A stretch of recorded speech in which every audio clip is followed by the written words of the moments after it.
কিন্তু আমি সব জায়গাতে একটা জিনিস দেখে অবাক হয়ে যায়। কি সেটা?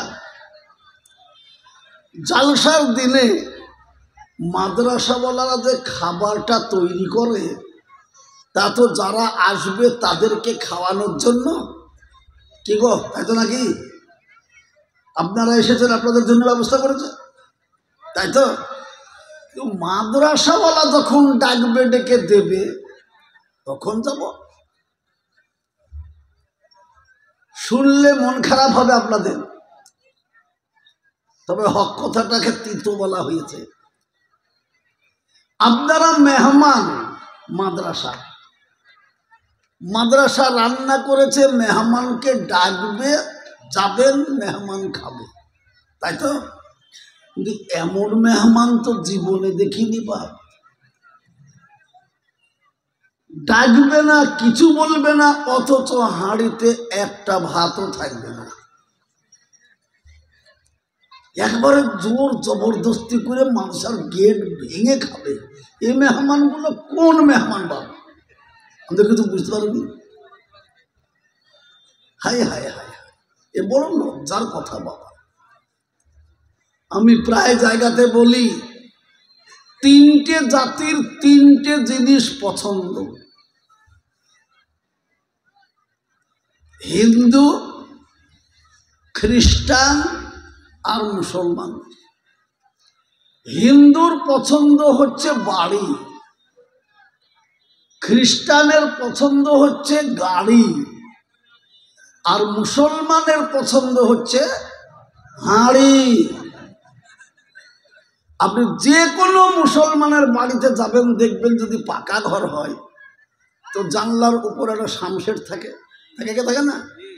সেই শামশেড থেকে প্রথমে শামশেটে 5 কেজি চাল ধরা একটা হাঁড়ি উবুড় করা আছে, তার উপরে একটা 3 কেজি চাল ধরা হাঁড়ি, তার উপরে একটা 2 কেজি, তার উপরে একটা 1 কেজি, তার উপরে একটা 500, তার উপরে লাস্টে ছাদে ঠেকবে যে সে চা করা হাঁড়ি। লাইন দিয়ে সাজানো মুসলমানদের ঘরে পাওয়া যায় না? হাই মুসলমান, এ তো বড় দুঃখের কথা। ওই 3 জন বন্ধু রাস্তা দিয়ে যাচ্ছিল, যেতে যেতে মুখ বাসনে সন্ধ্যা লেগে গেছে, যে কোথায় থাকবো রে বাবা। এই যে বারান্দাটা আছে খোলা রাস্তার ধারে, এইখানেই থাকি। কিন্তু সে বারান্দাটাকে হাজি সাহেবের, ওরা খাবার দাবার খাবে তো কি করবে? তুই যা কাজ কর, আমাদের 3 জনের কাছে চাল আছে, বলে হ্যাঁ 200 গ্রাম করে চাল দে, 3 দুগুণে 600 গ্রাম চাল হবে, রান্না করে খেয়ে যাবে। তাই হলো। তো রান্না করবো কি করে? আরে খেড়খড়ি জ্বালানি তো আছে, এটা তো কুড়া না, কুড়িয়ে নে। এবার জ্বালানি কুড়াতে লেগেছে। বাড়িওয়ালা, কে এখানে, কারাগো? বলছে হুজুর আমরা বিদেশি মুসাফির। কি খবর?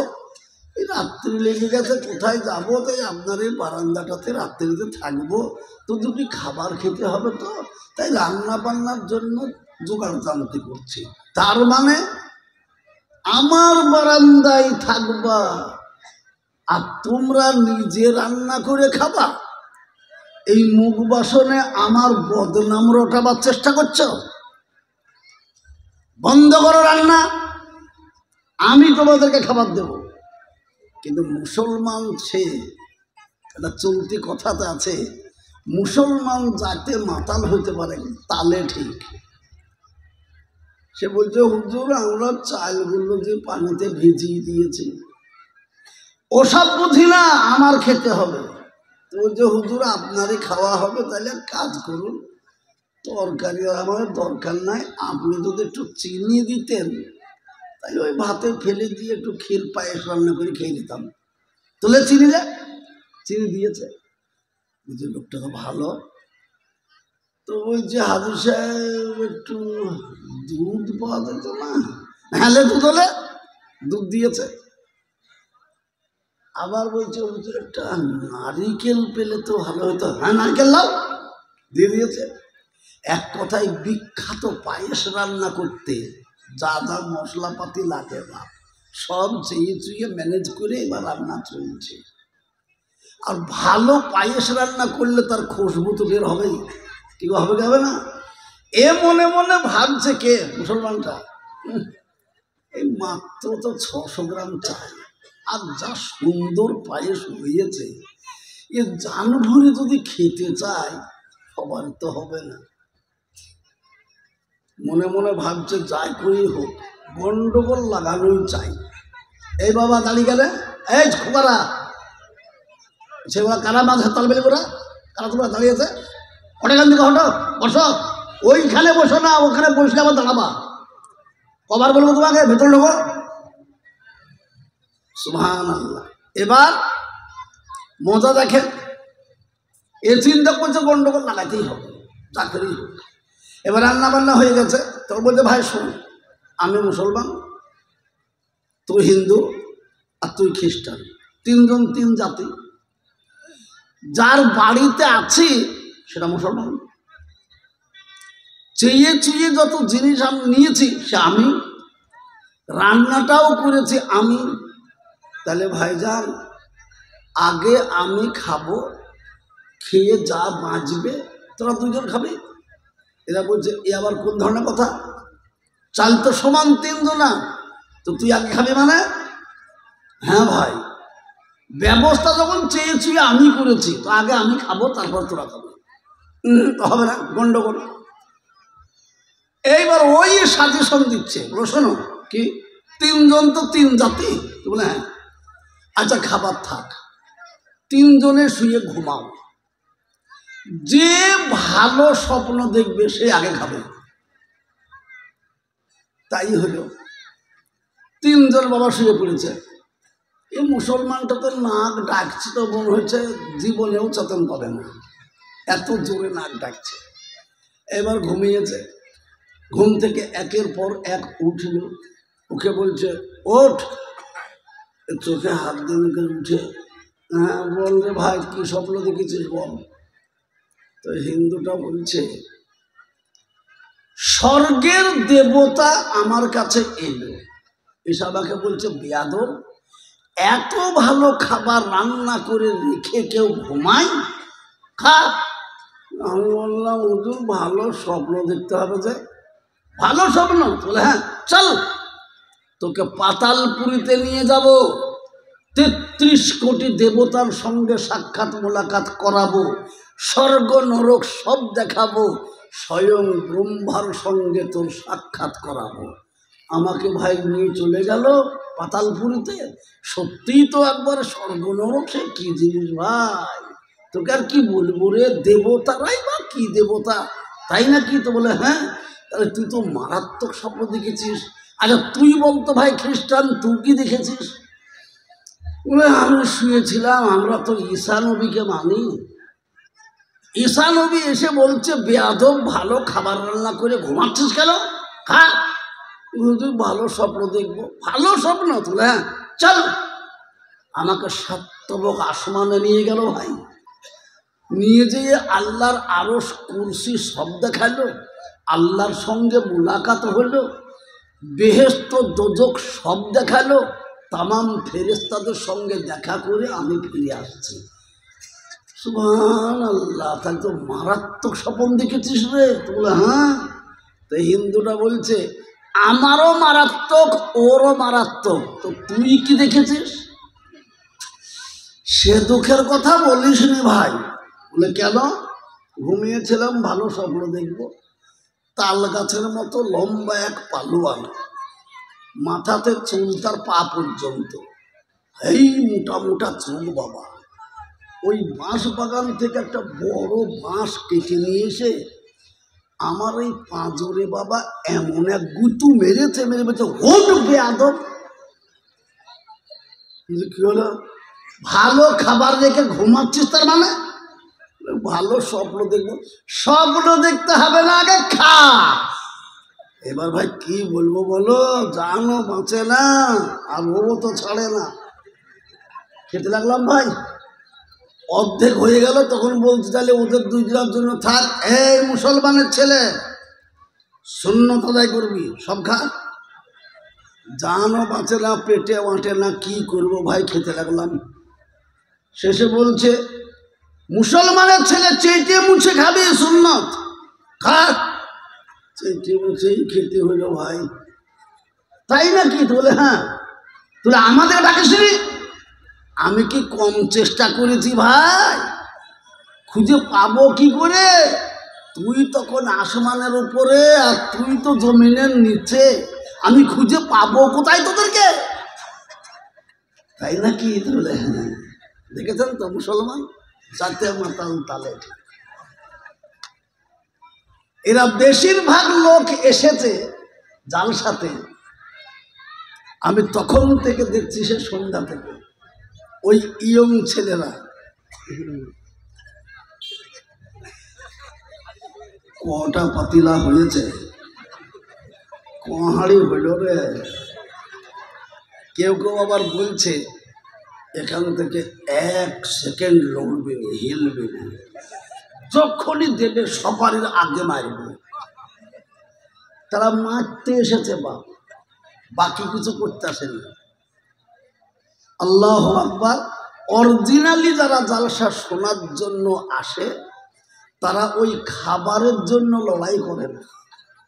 আর যারা লড়াই করে তারা খেয়ে দিয়ে ওয়ামা আলাইনা ইল্লাল বালা চলবে। কে বললেন? তো এটার নাম তো ভাই মুসলিম নয়। আমি অনুরোধ করব, এটা মাদ্রাসা। এদিকে 2টো ছেলে এদিকে বসে, এদিকে 4টে ছেলে এদিকে বসে। কারা এরা? আজকের এই মজলিসটা এত দামি মজলিস, যে মজলিসে আসলে পারে আল্লাহকে দেখা যাবে। জোরে বলুন সুবহানাল্লাহ। আর আল্লাহকে দেখা কি যেমন তেমন কথা না। এই হাফেজদেরকে নজর করা মানে আল্লাহর দিকে নজর করা। জোরে বলুন সুবহানাল্লাহ। কোরআন কার কালাম? জোরে বলুন আল্লাহর কালাম। কালাম মানে বাক্য, কথা। আমি আপনাদের সামনে কথা বলছি, আপনারা আমাকে দেখতে পাচ্ছেন না? কি গো, দেখতে পাচ্ছেন না? তো কোরআন এদের ভেতরে আছে, এদেরকে যে দেখবে সে আল্লাহকে দেখবে। জোরে বলুন সুবহানাল্লাহ। আর এই সেই মজলিস বাবা, আল্লাহকে দেখা মজলিস। আর হতভাগা মুসলমান গেট ভাঙবার চেষ্টা চলছে। এর থেকে দুঃখের বিষয় আর কি বলবো বাপ, এখানে নয়, আপনাদের এখানে তো আর কতটি খাবার রান্না করা হয়। আমার যে মাদ্রাসা মুর্শিদাবাদের, 111 বছর বয়স এখন তার। দাওরা হাদিস বড় মাদ্রাসা, বিশাল বিল্ডিং। 23টা বড় বড় গরু, 50,000 টাকা দাম যে গরু, সেই গরু 23টা। আর 23টা গরুর খাবার রান্না হয়েছে। বেলা 10টা থেকে খেতে শুরু হয়, রাত্রি 12টার পরে এক কুচি হাড়ও দেখতে পাওয়া যায় না। সমান তালে আসছে, বসছে, খাচ্ছে, চলে যাচ্ছে। আর যারা জালসা শুনতে এসেছে তারা শুনেই যাচ্ছে। লাস্টে এমনও খবর আসে, কিছু লোকে বলে আমরা লড়াই করে কি করবো, চল হোটেলে খেয়ে বাড়ি যাই। বড় টাউন তো, খড়গপুরের মতো বড় টাউন, চলো হোটেলে ধরে ভাত খাই, খেয়ে বাড়ি যাবে। জালসা শূন্যওয়ালাদের এমন অবস্থা। আর বাদ বাকি বড় শহর, রাস্তার ধারে কেউ দাঁড়িয়ে হ্যালো কেমন খাবার আরম্ভ করেছে, বলে হ্যাঁ। আর একবারে ও ফোন আবার আরেকজনকে লাগাইল, হ্যালো খাবার রেডি হয়ে গেছে, খাবার দিলে কিন্তু তাড়াতাড়ি দৌড়। একবারে কোথা থেকে তাদের বন্ধু বান্ধব সাঙ্গ বান্ধব ছেলে বন্ধু ভাই কাজ সারা। সুবহানাল্লাহ, আল্লাহু আকবার। তো 23টা গরু, 50,000 টাকা দাম, যা 3 মণ 3.5 মণ করে গোস্ত হবে। বলুন সেই গরু যদি হাড় পর্যন্ত না পাওয়া যায় তাহলে কম খাবার? সুবহানাল্লাহ। তো এখানেও এসে দেখছি তাই। ওরে আল্লাহ। তো যাই হোক বাবাজি, আমার অনুরোধ, খান, খাবার জন্যই তৈরি হয়েছে। কিন্তু খাওয়ার পরে একটু দোয়াটা তো করে যাবেন। খাবারটা তো সত্যিকারের হালাল করতে হবে। যে উদ্দেশ্যে খাবার রান্না, খাবো দাবো, বেশিক্ষণ না পারি আধ ঘন্টাও মজলিসে বসবো, 15 মিনিটও মজলিসে বসবো, বসে মজলিসের হকটা আদায় করে বাড়ি যাবো, তাও তো নাই। সুবহানাল্লাহ। তো আল্লাহ আমাদেরকে তৌফিক দান করুন। আর নবীজি আসবে না বা নবীজি আমাদেরকে দায়িত্ব দিয়ে গেছেন, এই কোরআন হাদিসকে বাঁচানোর দায়িত্ব তোমাদের দিলাম, তোমাদেরকে আমানত দিয়ে গেলাম। এই দিন তোমাদেরকে বাঁচাতে হবে। কেন? আনা খাতিমুন নবিয়্যিন, আমি সর্বশেষ নবী, আমার পরে কোনো নবী আসবে না। বলুন যে নবী আমাদেরকে দিন আমানত দিয়ে গেছেন, বলুন বলুন সেই আমানতের খিয়ানত আমরা যেভাবে শুরু করেছি, কিয়ামতের দিনে আল্লাহর নবীজির সামনে আমরা চেহারা দেখাবো কি করে? জি, আজ নবী গো আমার লাগাইয়া বাজার, শুয়ে আছেন সোনার মদিনায়। আজ নবী গো আমার লাগাইয়া বাজার, শুয়ে আছেন সোনার মদিনায়। আব্দুল্লাহর ওরশেতে মায়ামিনার সে কমেতে জন্ম নিলেন নবী আরব মক্কায়। নবী গো আমার লাগাইয়া বাজার, শুয়ে আছেন সোনার মদিনায়। নবী দিনেরই জন্যেতে গেলেন তায়েফ বস্তিতে, নবী দিনেরই জন্যেতে গেলেন তায়েফ বস্তিতে। রক্ত ঝরিয়ে সেথায় বেহুশেতে রয়। নবী গো আমার লাগাইয়া বাজার, শুয়ে আছেন সোনার মদিনায়। নবী দিনেরই কারণে গেলেন উহুদ ময়দানে, নবী দিনেরই কারণে গেলেন উহুদ ময়দানে। দান দান মুবারক শহীদ করাই। নবী গো আমার লাগাইয়া বাজার, শুয়ে আছেন সোনার মদিনায়। সেই নবীর নামেতে দরুদ পড়িলে, সেই নবীর নামেতে দরুদ পড়িলে হবে তো যখনি ভেজায়। নবী গো আমার লাগাইয়া বাজার, শুয়ে আছেন সোনার মদিনায়। জোরে বলুন সুবহানাল্লাহ, আরো জোরে বলুন সুবহানাল্লাহ।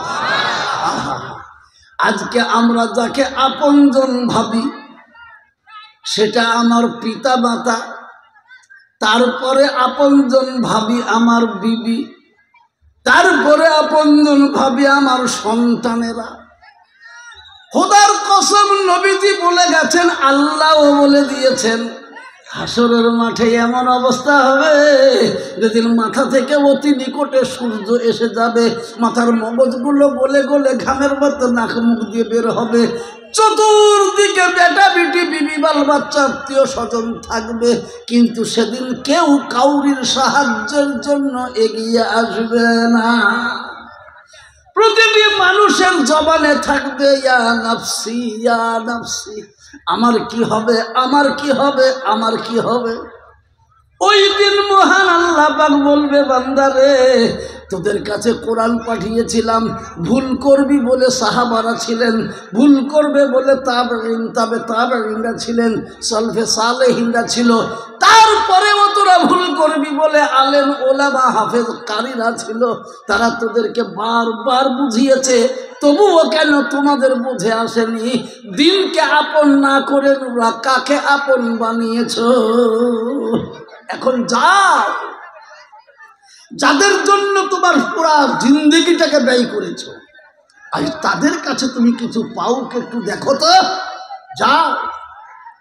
এটা রিয়াসতুল্লাহ বলছে না, কোরআন বলে দিয়েছে। খোলেন, কোরআন দেখতে পাবেন। ইয়াউমা ইয়াফিরুল মারউ মিন আখিহি ওয়া উম্মিহি ওয়া আবিহি ওয়া সাহিবাতিহি ওয়া বানিহি লিকুল্লি ইমরিইন মিনহুম ইয়াউমা ইযিন শাআনুন ইউগনি। আল্লাহর পারমিশন পেয়ে ছুটে চলে আসবো ভাইয়ের কাছে, বোনের কাছে, মায়ের কাছে, বাবার কাছে, বিবির কাছে, সন্তানদের কাছে, বন্ধু বান্ধবদের কাছে, কেঁদে কেঁদে করুণ স্বরে বলবো, সবারই একটাই কথা, দুনিয়াতে কেউ আমার ছিল না, এখন আমার কি হবে সেই চিন্তায় ব্যস্ত, কাউরির চিন্তা করতে পারবো না। হঠাৎ ছুটে চলে যাবো। আল্লাহ বলবেন, পেয়েছ কিছু? কাউকে পেলাম না আল্লাহ। কাউকে পেলে না? না। কোরআন পাঠায়নি? হ্যাঁ। কোরআনে শোনোনি? বলবিদের কাছে কি? আল মালু ওয়াল বানুনা জিনাতুল হায়াতিদ দুনিয়া, মালমাতা, টাকা কড়ি, জমি জায়গা, ঘর বাড়ি, স্ত্রী পুত্র, আত্মীয় স্বজন, দুনিয়ার সৌন্দর্য আখেরাতের কোনো কাজে আসবে না। এ কথা শোনার পরেও তোমরা কেন খেয়াল করো নাই? তাদেরই পিছনে সময় লাগিয়েছ। তবে যাও, 1,24,000 নবী মতান্তর 2,24,000 নবী পাঠিয়েছে, একবার তাদের কাছে যাও তো, জোরে বলুন তো। আমাদের সকলের মূল পিতা, তার নাম কি? আদম আলাইহিস সালাম। আবুল বাশার বলা হয় মানবের পিতা। ছুটে চলে যাব তার কাছে। অসুবিধা হয় ভালো হয়ে বসো। জি ভাইরা আমার, এবার আদম আলাইহিস সালাম কাঁদতে লাগবো। আদম আলাইহিস সালাম আমাদেরকে দেখে বলবে, বেটা তোদের দুঃখ দেখে আমার কলিজা ফেটে যায় বাপ, কিন্তু আমি যেতে পারবো না। কেন? আল্লাহ পাক সর্বপ্রথম মানব রূপে আমাকে তৈরি করলেন, করে আবার এত সম্মান আমাকে দিলেন, বললেন আশরাফুল মখলুকাত, সৃষ্টির সেরা। তারপরেই শুধু ক্ষান্ত নন, আমার থাকার জন্য ইহজগৎ পরজগতের শ্রেষ্ঠতম জায়গা জান্নাতে স্থান দিলেন। আল্লাহ বললেন সর্ব জায়গায় যাবে, সব কিছু খাবে, কোনো বাধা নিষেধ নাই, কিন্তু লা তাকরাবা হাযিহি শাজারাতা ফাতাকুনা মিনাজ জালিমিন, শুধু এই গাছের নিকটবর্তী হলো না, তাহলেই তুমি আমার দুশমন হয়ে যাবে। আমি প্রথম মানুষ হয়ে এমন অপদার্থ, আমি প্রথমেই ভুল করে ফেললাম। বলো আমি তোমাদের জন্য কোন চেহারা নিয়ে আল্লাহর কাছে যাব? তবে নূহ নবীর কাছে যাও, নূহ আলাইহিস সালামের কাছে আসবো। উনিও বলবেন, বাবা তোদের কষ্ট দেখে আমারও কষ্ট হচ্ছে, কিন্তু আমি যেতে পারবো না। কেন? আমার নিজের সন্তানকেই আমি আনতে পারিনি দিনে, তো তোমাদের জন্য যাব কোন লজ্জায় বাপ? তবে যাও মুসার কাছে, মুসা আলাইহিস সালামের কাছে আসবো।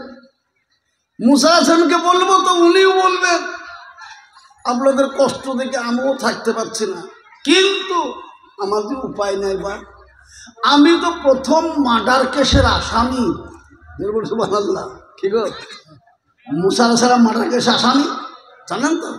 সে এক কিবতীকে এক ঘুষিতে মেরে ফেলেছিল।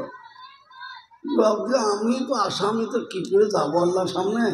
তাই তো বলে হ্যাঁ, তবে তোমরা ঈসা আলাইহিস সালামের কাছে যেতে পারো। বিনা বাপে আল্লাহর রহমতে কুদরতে পয়দা হয়েছে, তার কাছে যাও। আল্লাহ তাকে লকব দিয়েছেন ঈসা রুহুল্লাহ।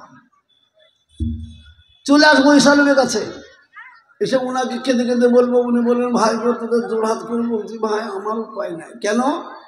আর ওই খ্রিস্টান বলে একটা জাতি ছিল না, আমাকে বিনা বাপে আল্লাহর কুদরতে আল্লাহ পয়দা করেছিলেন বলে ওই খ্রিস্টানরা বলতো ঈসা ইবনুল্লাহ, ঈসা আল্লাহর বেটা। তো আল্লাহ তো বেটা পুত কেউ নাই, তো আমি কোন লজ্জায় আল্লাহর কাছে যাবো ভাই? তবে হ্যাঁ, একটা সাজেশন দিতে পারি, যদি তার কাছে যাও তো নির্ঘাত ফিরে আসবা না, তোমরা তার সাহায্য পাবাই। কে? তো বলে যাকে পয়দা না করলে কোনো কায়নাত পয়দা করতেন না, যিনি সাইয়্যিদুল মুরসালিন, খাতিমুন নবিয়্যিন, রাহমাতাল লিল আলামিন, শাফিউল মুজনাবিন, আমিনার দুলাল মুহাম্মদুর রাসূলুল্লাহ, সকলে বলি সাল্লাল্লাহু আলাইহি সাল্লাম। যদি তার কাছে যেতে পারো অবশ্যই তোমরা পাবে। এবার আমরা সকলে কাঁদতে কাঁদতে নবীজির কাছে যাব, আর তোলাজ করে কেঁদে জোড়হাত করে বলবো, যখন আমার নবী আর এদিকে ওদিকে তাকাবেন না, বলবেন না আমি তোদের জন্য পারবো না, আমার ফতেবার কী হবে ভাবছি, আমার মায়ের কী হবে ভাবছি, আমার বাপের কী হবে ভাবছি, এটা বলবেন না। নাই বলে নবীজি সোজা একেবারে আল্লাহর কাছে গিয়ে মাকামে মাহমুদ বলে একটা জায়গা আছে, সেজদাই পড়ে যাবেন, চোখের পানিতে মাকামে মাহমুদকে ভাসিয়ে দেবে। যারা বলুন সুবহানাল্লাহ, যারা বলুন সুবহানাল্লাহ। সুবহানাল্লাহ বলা যাবে না? আরো যারা বলুন সুবহানাল্লাহ। দোস্ত আমার বুজুর্গ, এবার আল্লাহ বলবে, দোস্ত আমি তোমার সব সইতে পারি, কিন্তু তোমার চোখের পানি আমি সহ্য করতে পারি না। মাথা তোলো। তখনই হইবে নেদা হতে সুবহান, তখনই হইবে নেদা হতে সুবহান, শের তোলো মুহাম্মদ কেন পেরেশান। যা চাহিবে তা পাইবে নিকটে আমার, যা চাহিবে তা পাইবে নিকটে আমার, তুমি তো হাবিবি মোর নাই কেহ আর। দোস্ত রে, তুমি কি চাও বলো, আজ তুমি যা চাইবে আমার কাছে তাই পাইবে। তুমি মাথাকে তোলো, আমি আর সইতে পারছি না। বলুন সুবহানাল্লাহ। দোস্ত, আল্লাহর নবী মাথা তুলবেন, তুলে বলবেন, মওলায়ে করিম, আমার পাপী তাপী গুনাহগার উম্মতদেরকে যতক্ষণ তুমি জান্নাতি বলে ঘোষণা না করবে আমি মুহাম্মদ মাথা তুলব না। আল্লাহ বলবেন, মুহাম্মদ তুমি আমার হাবিব, তুমি আমার দোস্ত, তোমার আবেদন আমি কবুল করে নিলাম। জোরে বলুন সুবহানাল্লাহ, জোরে বলে আলহামদুলিল্লাহ। একবার মহব্বতে বলি নারে তাকবীর। এবার আল্লাহ পাক তাবারক ওয়া তাআলা বলবেন, তোমার উম্মত কারা, তাদেরকে ডাক দাও। তারা যদি তোমার ডাকে হাত তুলে খাড়া করে, হাত উঁচু করে দেখায়, তো তাদেরকে এখনই জান্নাতে নিয়ে চলে যাও। তোমার উম্মত বাছাই করো। মা আয়েশা সিদ্দিকা রাদিয়াল্লাহু তাআলা আনহা, নবীজির স্ত্রী, আমাদের সকলের জননী, তিনি বলছেন, ইয়া রাসূলুল্লাহ, আদম থেকে ঈসা আলাইহিস সালাম পর্যন্ত সমস্ত নবীর উম্মতরা তো হাসরে থাকবে, তাহলে আপনার উম্মত বাছাই করবার কথা বলবে, আপনি কি করে বাঁচবেন? সবাই তো মানুষ, কোনটা আপনার উম্মত কি করে জানবেন?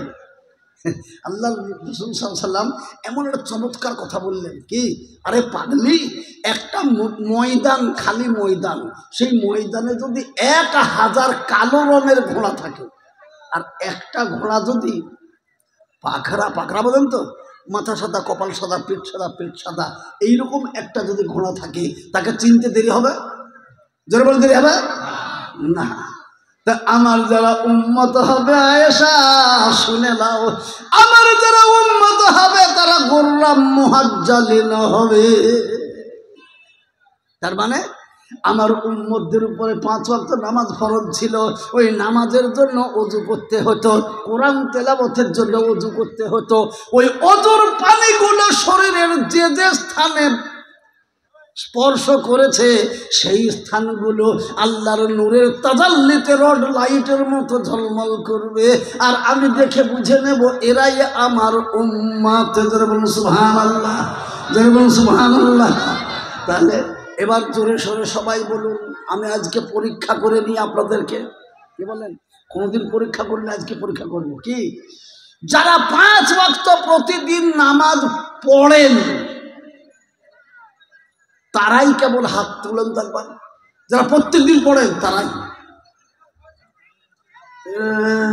দেখেন হুজুর, মোদির দিকে তাকিয়ে দেখেন, আল্লাহ, হ্যাঁ 1000 ভাগের 1 ভাগ হাত তুলেছে, বাকি কেউ নাই।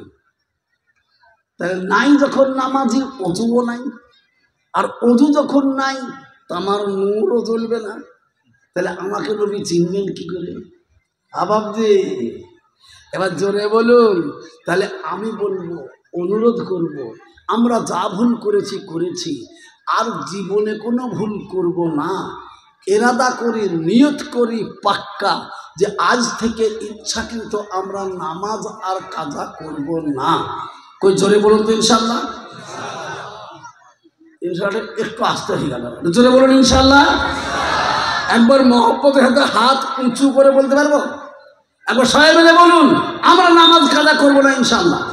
সবাই হাত তোলেন,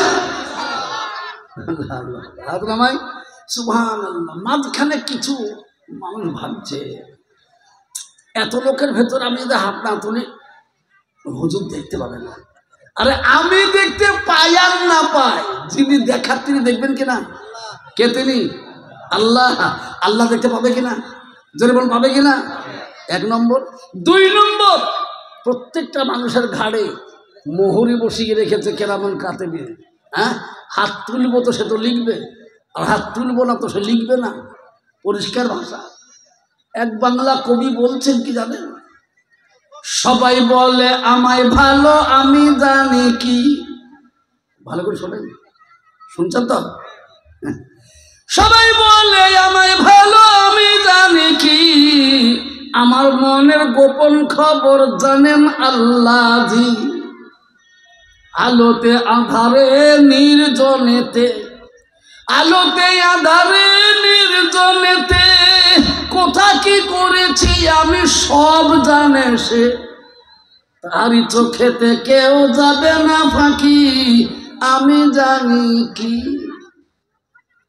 আল্লাহর নবী সাল্লাল্লাহু আলাইহি সাল্লাম যখন বলবেন আমার পাপী তাপী গুনাহগার উম্মত কারা আমার কাছে এসেছো, তোমাদের জন্য আল্লাহর কাছে দরখাস্ত করেছিলাম, আল্লাহ ওই দরখাস্তকে কবুল করেছেন, এখন তোমাদেরকে জান্নাতি বানাবেন। তো তোমরা একবার হাত তুলে খাড়া হও আর দেখাও কারা তোমরা আমার উম্মত, তোমাদেরকে সাথে করে আমি জান্নাতে নিয়ে যাব ইনশাআল্লাহ। এই কথা যখন নবীজি বলবেন তো নবীজির কথাতে হাসরের মাঠে আমরা সবাই হাত উঠাতে পারবো ইনশাআল্লাহ। এই মেদিনীপুরের লোক, মুখবাসনের লোক হাত তুলবো তো ইনশাআল্লাহ। যার হাত উঠবে নবীজি তার হাতকে ধরে নিয়ে জান্নাতে। আচ্ছা, মাদ্রাসার ছেলেগুলো ভাত খাও নেই? ও যাও যাও, খাবো যাও, যাও খেয়ে এসো। আল্লাহ কবুল করুক। যা বাবা যা, সুবহানাল্লাহ, আল্লাহ কবুল করুক, সুবহানাল্লাহ। তাই জন্য আমি এবার জোরে বলবো নারা তাকবীর, একবার জোরে নারা বলবো সবাই আল্লাহু আকবার বলবেন ইনশাআল্লাহ। জি গায়ে বল আছে, খানা খেতে গায়ে বলা বলছে। বসনের লোক পুরনো মানুষ পর্যন্ত আমাকে মহব্বত খুব, নাকি বলেন? সুবহানাল্লাহ। জোরে সরে মহব্বতে এবার হাত উঠাবো ইনশাআল্লাহ। জোরে সরে মহব্বতে বলি নারায়ে তাকবীর। সবাই হাত তোলেন, সবাই। মাশাআল্লাহ। এই বাপজি বোধহয় বুঝতে পারেন নাকি? আপনার সামনে বাপজি হাত তোলেন, বুঝতে পারেন, অন্য খেয়ালে আছে। কি বলেন? হাজির গায়েব। হাজির গায়েব জানেন তো? শরীর হাজির আছে, মন গায়েব আছে। আল্লাহু আকবার। আল্লাহ কবুল করুক আমাদেরকে। আমি আপনাদেরকে একটি কথা জিজ্ঞেস করি বাপজি, জোরে সরে বলুন। আজ আমাদেরকে এখানে বসিয়ে রেখেছেন কে? জোরে বলুন। আল্লাহ। এখনো পর্যন্ত আমাদেরকে বাঁচিয়ে রেখেছেন কে? আমাদেরকে বাঁচানোর জন্য, বেঁচে থাকার জন্য মাল দৌলত দিয়েছেন কে? একবার মহব্বতের সাথে বলি কে? তাহলে এবার বলুন, জান আল্লাহর, মাল জোরে বলুন আল্লাহর। তাহলে জান মাল যখন আল্লাহর, তো জোরে সোরে একবার বলি বাবজি, কোরআনে যা বলেছেন আল্লাহ তা সত্য না মিথ্যা? সত্য। এবার আল্লাহ বলছেন ইন্নাল্লাহ আশতারা মিনাল মুমিনিনা আনফুসাহুম ওয়া আমওয়ালাহুম বিআন্না লাহুমুল জান্নাহ। তোমাকে যে জান দিয়েছি আর মাল দিয়েছি ওটা আমি কিনে নিয়েছি। কেন? তুমি যে পড়েছো লা ইলাহা ইল্লাল্লাহ, যার কারণে তোমার জান তোমার মাল আমি কিনে নিয়েছি। কিসের বিনিময়ে? জান্নাতের বিনিময়ে। জোরে বলুন সুবহানাল্লাহ। তো আজ যারা আমরা বসে আছি এখানে, জোরে সরে শুনুন, আমরা জান্নাতের বিনিময়ে আমাদের জানকে, মালকে আল্লাহ যেভাবে বলেছেন সেইভাবে খরচ করবো ইনশাআল্লাহ। এইবার ইনশাআল্লাহ আসতে হয়ে গেল। চুপ করো, যার উঠে যাওয়ার দরকার সে যাবে। বকো না বাপ, যার উঠে যাওয়ার দরকার সে যাবে। খাবার কথা বলেছেন না, তালবিল ইলমদেরকে খাবার কথা বলেছেন। এবার কিছু লোক মনে মনে ভাবছে যদি বসে থাকি শেষে আবার খতম হয়ে যাবে নাকি, পাবই না হয়তো, ভাবছে।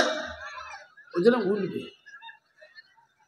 যারা বসার দরকার বসে থাকুন, আমি অনুরোধ করব একবার জোরে সরে, জানি না বাপ কোন দিনকার কোন আমলকে লক্ষ্য করে আল্লাহ কার জীবনের বেলা পার করে দেবে সে আল্লাহ পাকই ভালো জানে।